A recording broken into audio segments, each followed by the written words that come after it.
Welcome to the Education in Isolation podcast with me, Angela Connell, where we will explore the challenges of businesses moving from a face-to-face training mode to an online training environment. Many businesses have been caught off guard by the COVID-19 pandemic, but the situation is proving to be a catalyst for new possibilities and opportunities for the training industry. Let me and my guests help you make the most of these opportunities and to navigate the transition so that you and your organisation come out stronger and more resilient than when you went in. Education is the answer and you are the leader. Hi and welcome, Mike, to our podcast, Education in Isolation. Let's get to know you a bit more. Who are you and what do you do? Wow, straight into it. I love it. No, first of all, thanks for having me on here, Angela. It's really exciting, and so myself, I'm actually I'm from an Aussie, but I was actually born in the US and actually lived in the UK longer, almost as much time as I have in Australia. So overall, where I'm from, I'm a little confused on that front, to be honest. But no, I mean, we're in the training industry. And we work with entrepreneurs, showing them how to stand out in highly competitive marketplaces. I've got almost a 20-year background in the training industry and working with everything from small businesses through to corporate organizations. And more recently, I head up the State of Queensland. I head up the State of Queensland for the Key Person of Influence methodology. So which is designed to show business owners how to really stand out and scale up so they can make their dent in the universe. Excellent. Pre-COVID-19, how were you delivering training?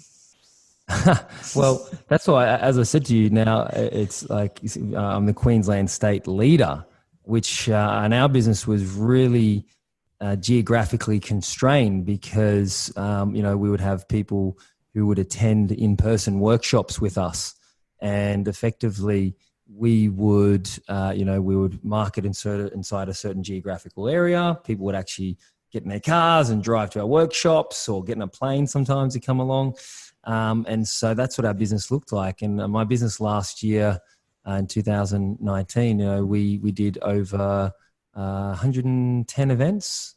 So we ran workshops. So a lot of workshops, the majority of those were online. In person. Majority of those were in person. We did some online sessions, but I would say 80 to 90% were in person. And so that was what the business looked like beforehand. And so people would come from anywhere from promotional workshops, 3-hour introductory sessions, to then more in-depth small group strategy sessions, to larger sort of open workshops from 50 people to 100 or 150 people in size.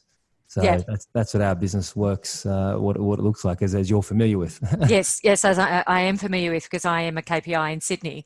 Yeah. So I have been doing those events, which are great, and they're so good because they're engaging and you're meeting with other people in the room. So now what are you doing? Well, that's, as I was saying, it's like really just almost broken down the territorial regions, geographical regions, because now what we've been forced to do, as many businesses have, is to actually run online workshops.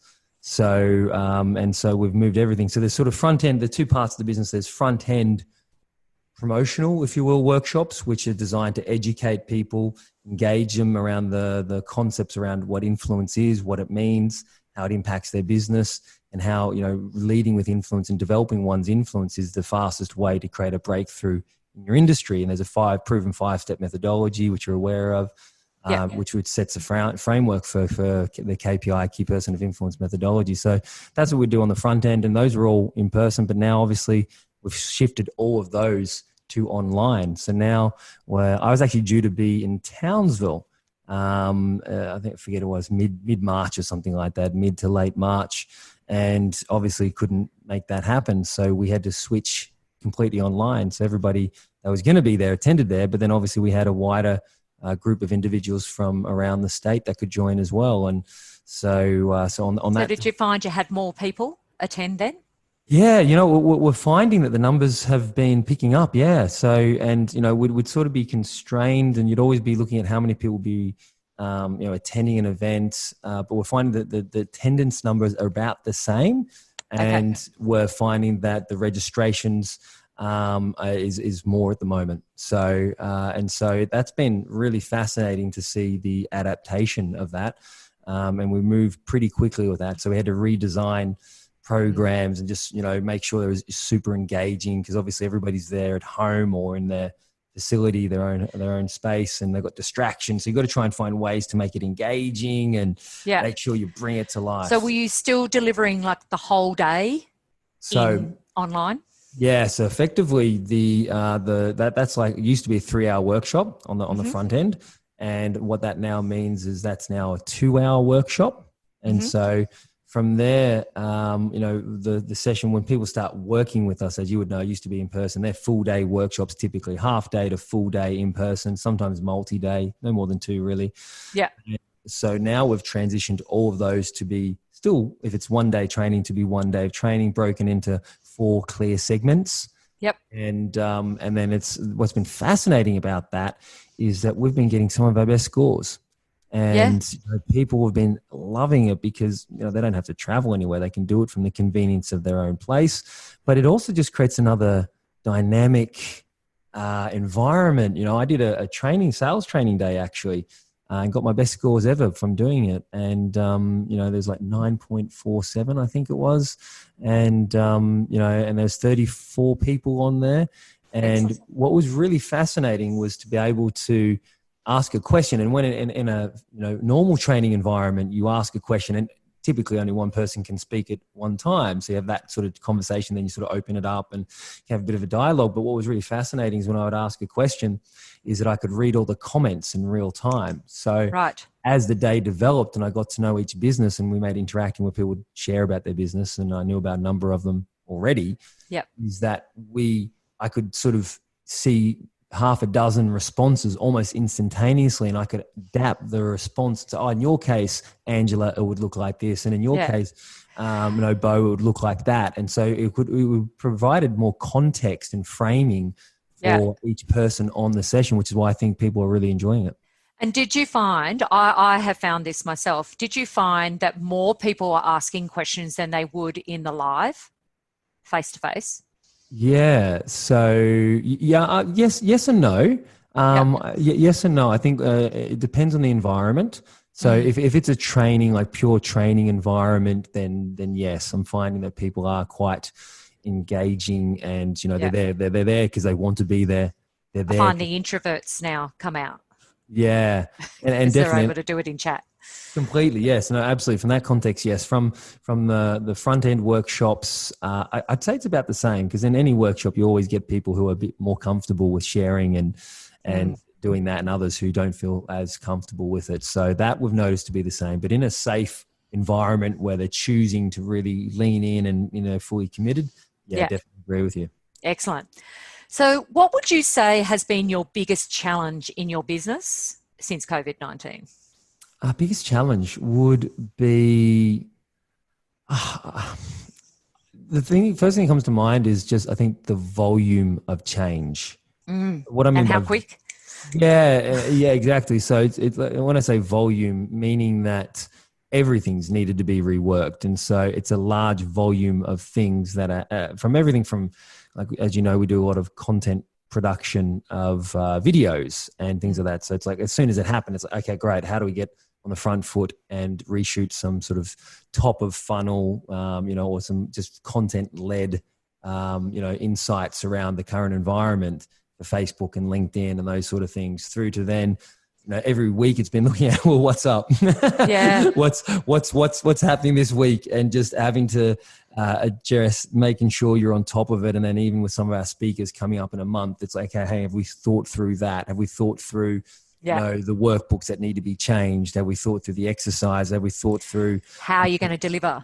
Yeah, exactly. So that I'd say the biggest challenge has been the volume of that, and it's like it's almost like recreating a business the first time you're doing it. Obviously you've done it before, so there's a lot of things that can be sped up, but you're having to rethink everything, as opposed to when when it's business as usual, it's okay, we're doing the same like that, and we change these few things. Yeah. So I found like we were doing quarterly rocks, and now we just have to focus on our 3 top high priorities for the week because the rocks are just changing constantly. Completely. And at the same time, we had a new senior team member join, and and it was like literally as we're making the decision to say, yes, let's do it. Like, I think it was almost the state borders were about to close the next day. Right. And she was actually moving from Queensland to Byron Bay. Right. And so it was like, so it was in that real thick of the moment thing. And, and so we've had to just really just sort of step back and just say, jump into immediate projects, as opposed to more of the strategy and bigger picture and things. It's like everybody's on the boat, and everybody needs an oar. Yeah. So. And you've just got to hit the ground running and that constant change. Yeah. So what were the hurdles that you faced, and how did you overcome them? Yeah, great question. I think that as we were discussing about in the lead up to this, it was a bit of fortuitous timing in a sense. In what I mean by that is that I'd made a commitment midway through last year, second part of last year, to turn an office in my house, or my office in my house, which I was never sitting in. I'd always be at workshops, physically delivering, or even when I was home, and because we've got home office and our team works remotely everywhere, is that we've got this beautiful deck that overlooks, a little forest. So I'd always be sitting out there. So I was rarely in my office. So I made a decision to just revamp it, style it. And, I was going to launch a podcast called Queensland Business Influencers. And so I'd style that so that I could have, all the 10 podcasts I've done, most of them been filmed in here or at a venue. And so I'd already made a commitment to do that. I've got an office over here where I can, you can see this on the podcast, you might not, but one of the walls in my room is like a whiteboard wall. So I can it's just a really functional, it's a digitally functional room. So that was the fortuitous timing that I'd already been playing around with that for a number of months and had it up and running. So then when this all kicked in, it was like, okay, well, I've got the perfect space for it. So that, had I not had that, there would have been a lot of clunking around. It takes a while to get familiar with the mics and the mixing decks and we've got a Zoom and everything else. So there's learning all the tech. Yeah, so there's already a good level of competency, and from our business already being partially online. For anyone listening in, it's like we did a lot of in-person sessions, but there's still a strong component of like an online e-learning portal, and we do weekly webinars and stuff like that. So we're already pretty well equipped for doing that. Yeah. So it was just a matter of scrubbing up those skills. But I'd say the other major challenges was. I think it's just, again, sort of what I was saying before, is just the volume of it and just thinking through the detail of every single aspect of what needs to happen. And I think particularly in our world with workshops, our business is governed and run by that, getting into the detail and for seeing each session and each event, like how do you make it engaging? How do you really get somebody on the other end of the line, not being distracted by their kids or their cat or their emails or exactly. So playing around with that. So how we've tackled that is just playing around and and just playing around. Like in Zoom, we use a lot of Zoom meetings, so we just do breakout rooms, and I'm just asking engaging questions and breaking the state, getting people to stand. All right, everyone stand up. All right, quick stretch over here, stretch there, like you would in a classroom, but a bit more frequently. And but then just really sort of getting good at doing breakout groups and having engaging conversations and getting people to contribute in meaningful ways. Perhaps having more broken down exercises that are just more frequent, not as lengthy, but more frequent, so that the people are just forced to think about it, forced to engage, forced to really lean in. And suppose relating it to themselves and what they're doing as well. And that's where the importance of the breakout rooms are. Yeah, absolutely. Yeah. So they're able to engage there. Yeah. So the hurdles that you went through and how you overcame them, Did you stumble upon any answers? Was there any obvious answers that came up where you went, oh, why weren't we doing this before? Well, I think it's been game changing. It will be game changing for our organization because I think there's also a lot of power in timing of things in that now that we've done this, I think that had you asked us 6 months ago, could we do everything online? We would have gone, oh, don't think so. I just don't think the market was ready for it. There's still a lot of aversion. And even the thought of online, people have this perception that online is, oh, it's different. It's disparate. It's like you're away from me. You're not, you're not in the same space. Whereas now we're talking to our clients quite a bit about remove the word online and consider it that you're just, being more convenient. You're meeting people where they're at. You're closer, you're more connected, you're more engaged for them because you're making it more convenient. You're making it more suitable and adaptable to their lifestyles. So you're actually getting closer and more connected. So that's been a big sort of framing and shift for our thinking. And I think the marketplace up until recently probably wasn't ready. So I think the big aha for us has been, wow, now that it is. And we can actually do it.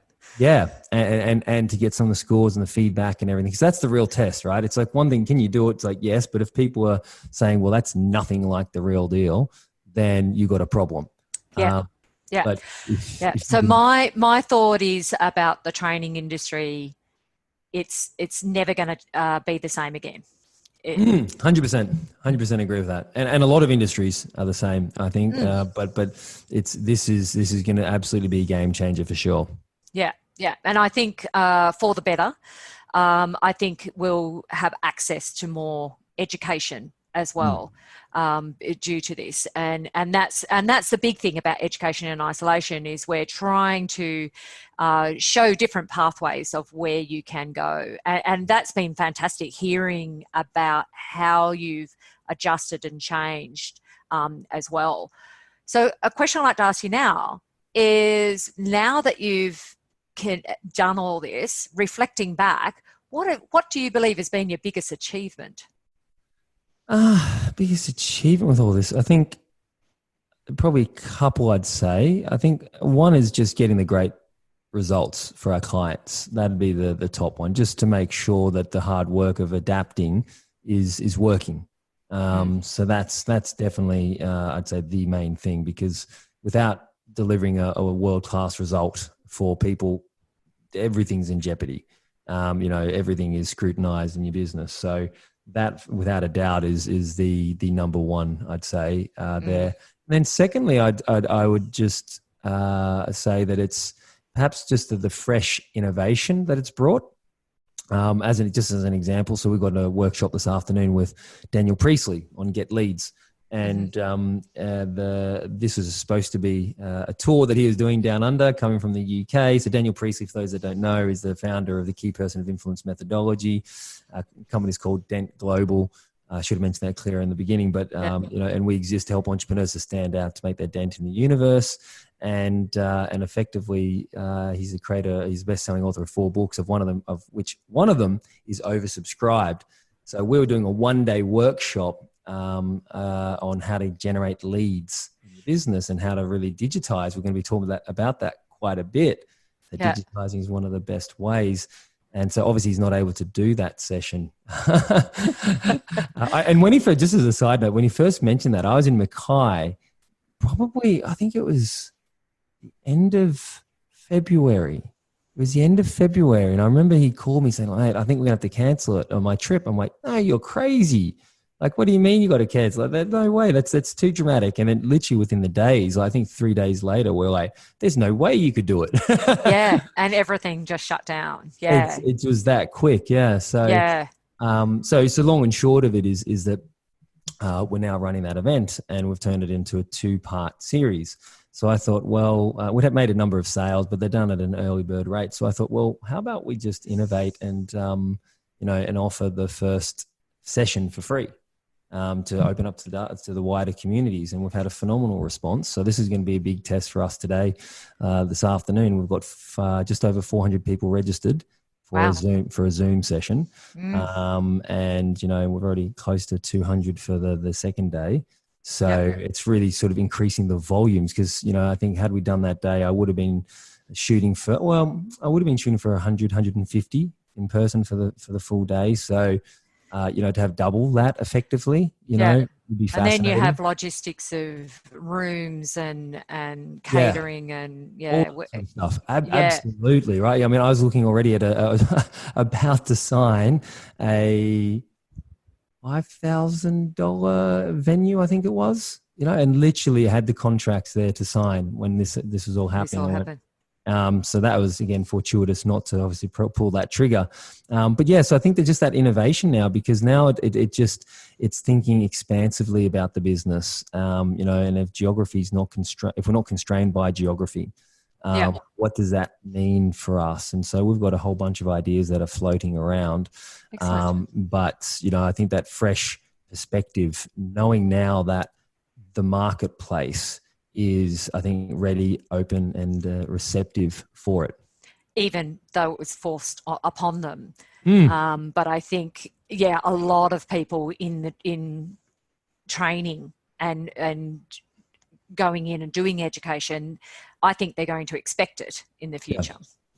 Completely. It'll be options. It'll be like, well, why couldn't we? Because we've had it before now, and it's been great. So, and it's really getting us to think. I haven't gotten my head quite there yet in terms of how do we really deliver it if there is an in-person and then there is a virtual class, so that's a great experience. Because we used to do it where people could stream in, they could view from a camera in the room, but it was clunky. It was from distance of the speaker. The slides, I don't think you could see the slides as well front. So so it was a clunky experience. And it wouldn't be anywhere near the same than if you were just running purely virtual. So how do you run it blended? I don't know. Stay tuned. We'll be playing around figuring it out that out in the future. Once we deal with this volume of changes first. So that was going to be one of my questions: is where do you see yourself, and how will the business be operating in 6 months' time? Yeah, great question. I think that it's. If you could look into a crystal ball. Yeah. I think it's obviously, as I've mentioned, it's just prompted some bigger strategic planning conversations. There's some things that are happening there. I think that what it'll mean is that it's more a shift of how we perceive things. I mean, if you think about it, if things did move online. Okay, and again, there's no crystal ball here. It's just sort of playing around with ideas. But if it was to move online in that way, it would give us the ability to be able to, engage with people pretty much anywhere. Not only that, it would create, for those that may not be familiar with us, we have 3,000 clients that have gone through a 12-month training program, which we call an accelerator, the KPI accelerator. So we've got 8 cities that are up and running around the world, 4 continents, from the Americas to UK and Europe, through to here in Australia with, Sydney, Brisbane, Sydney, Melbourne. And so that really puts us in some main time zones, if you will. And we're running these workshops. I said, just in Queensland, I ran 110 workshops alone last year. Now, imagine all those were recorded. And online. Yeah. So is that what you're forecasting it will be? Well, I that's where my head goes. Even my session today, people are saying, "Hey, can I get there? Can I record it? Can I get the recording of it?" We haven't got an official stance around that's permanent, saying this is our stance for events, But I'm thinking that it'll depend for those that are part of our accelerator and part of the overall program. I could see that us moving into that space that we could give access to, like an archive. It'd been a phenomenal archive considering we've got some world-class mentors the caliber of them, Angela. Yes. We've got, Matthew Michaelwitz, our pitching mentor here, he sold his last business for 50 million. He is not a techie, but he's built software businesses. Tim Dwyer has built added more than $10 billion of valuation to his clients over his career, from looking at it through a product ecosystem, what products are missing and so on. So that's just in our region. In each of the regions, we've got just the same caliber of mentors. So we've got a faculty of 20 or 30 of them that all have a slightly different take, a slightly different angle to it, So, yeah. And I think the opportunity, what it will look like, but I think the opportunity to be able to have access to not only your local talent, but talent overseas as Yeah. well, having Yeah. that conglomerate of mentors. Yeah. Completely, and for us, we've got a team that's around the world, clients around the world. So if people are looking to build business and really work with clients in Europe, well then we've got 1,500 clients over there that we know really well, and they know us really well. And as you know, we build a pretty strong following. Clients get great results. Like you're not in business for 10 years producing, saying you produce key persons of influence if you don't actually produce them. Yeah. So when people get the results and the transformations in their business, they're very pleased with that. And then that's why we build a pretty strong following. And this is the biggest challenge, I would say, producing those key persons of influence in an environment that we're in right now. Well, just the interesting thing on that is that a quick snapshot of our background is that so Dan Priestley's he's from Sunshine Coast in Australia. I'm from Gold Coast, and so is Glenn, Glenn, the co-founder as well, who heads up Sydney. So Dan and Glenn are the co-founders. We sort of had quite a bit of success early on when we were in our young 20s here in Australia. We went to the UK and we were event promoters before we stumbled across this methodology. And then it was because of the GFC in the UK 10 years ago that we were forced to innovate then to create what is now key person of influence. And we realized that we were producing unconsciously key persons of influence through running our events. We're event promoters, and we're unconsciously applying the 5 pillars of influence: pitching, publishing, product, profile, partnerships. And then it wasn't until we were forced to actually, look back and create our own unique intellectual property and our framework, which is everything that's sort of followed over the last 10 years. So our business was born in a GFC. As a reason and as a method to help business owners to stand out, to make their impact. And so now, and up until now, a lot of our clients choose to innovate and consciously disrupt their businesses. So now, we feel that our business is actually amazingly well adept and adapt to actually help businesses to navigate that terrain. So it's again, fortuitous stroke of luck, fortune, perhaps. It's a challenge with the changing of the times, but the message now is more relevant, more important, because in every industry there are people there's a lot of uncertainty. A lot of people going like, what do we do? What does this mean for me? I don't know. So those who are standing up and not sitting down and saying, well, listen, this is what it means for us. This is it's the 3%. Tim Dwyer and I did a podcast. Sorry, I'm going off on a bit of a rant. Yeah, you're right. Yeah. But Tim Dwyer and I did this podcast. I've started a Facebook Live series where I'm doing every week. I got Paul Dunn this afternoon, actually, founder of Buy One, Give One. And I had Tim on there talking about, because they study the economics. They look at the macroeconomics and their insight. They predicted this back in, I heard he and his business partner talk about this in 2013, knowing that there's going to be this timeline that we're coming to with a recession around this period.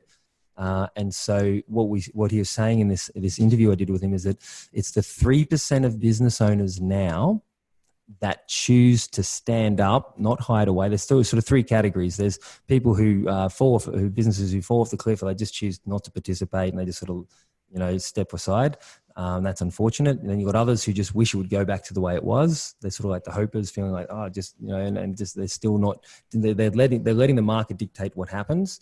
And then there's the 3% of business owners who step up and say, listen, how do we pivot and move and reinvent ourselves really quickly? And it's those 3% that actually adopt the new technologies now that then become the pioneers over the next 12 months. When this is all over, people go, oh, wow, glad that's gone. And then they look up, what's the new world look like? And they go, oh, well, here's somebody who's been doing it for 12 months. Well, that's what it looks like. Geez, that's the new game.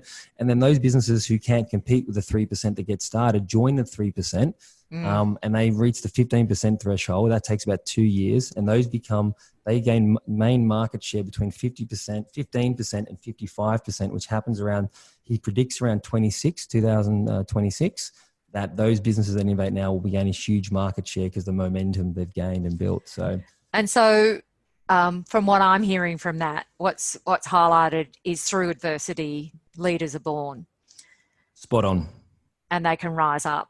and that's what we're focused on. So, and with the training industry, it's so important that we keep going and we keep moving forward.